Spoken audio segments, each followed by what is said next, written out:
individual. Kemi folur tashmë për përgjegjësinë penale individuale.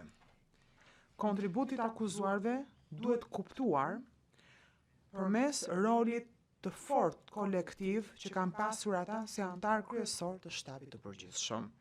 Ata gërshetuan staturat e tyre individuale dhe i përkthyen në diçka shumë të madhe.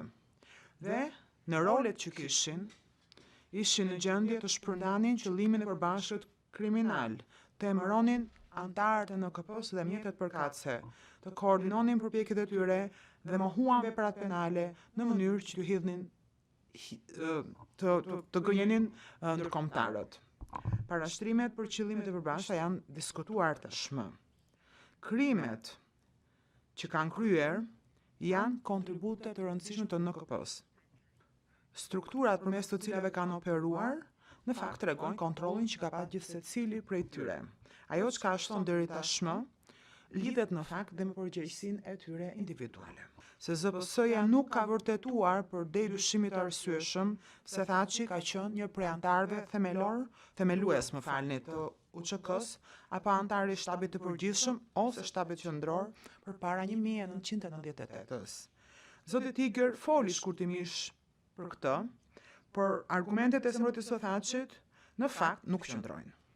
Mbrojtja e Thaçit keq orienton kur thot se Azem Sula, një prej antarëve të NKP-s, ka qenë në pozicion të dinte kush kanë qenë antarët fillestar të shtabit të përgjithshëm.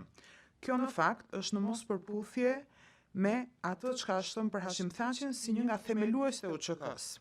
Në provën 847, Sula flet për përbërjen e parë të shtabit të përgjithshëm të UÇK-s.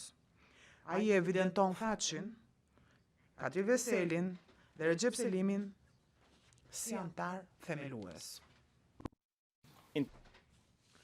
Në provën 1875, Syla në fakt flet për diçka tjetër.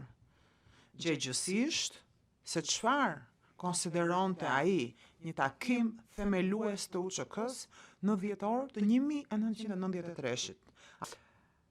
Ajo që nuk kuptojnë James Rubin, Wesley Clark dhe ndërkombëtarë të tjerë është që Thaçi ishte i aftë të maskonte atë çka po ndodhte në realitet.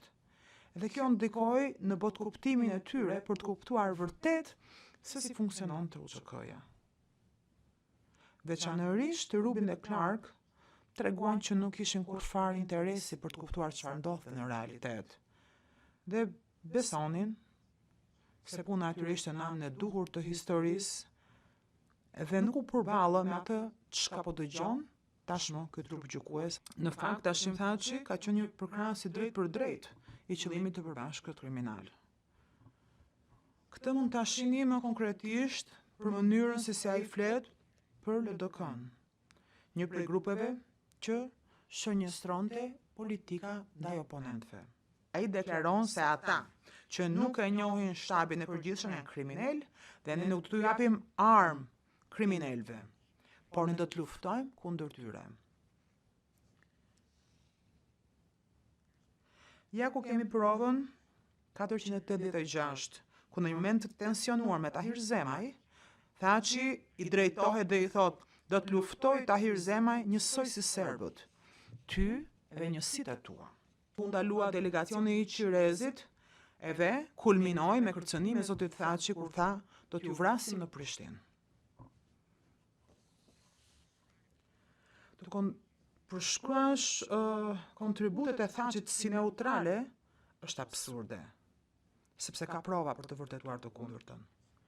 Nuk është kontribut neutral të thuash këto fjalë nga një pozicion siç kishte Thaçi, dhe nuk është kontribut neutral të marrësh në pyetje, të kërcënosh, të rahësh personat në Qirez.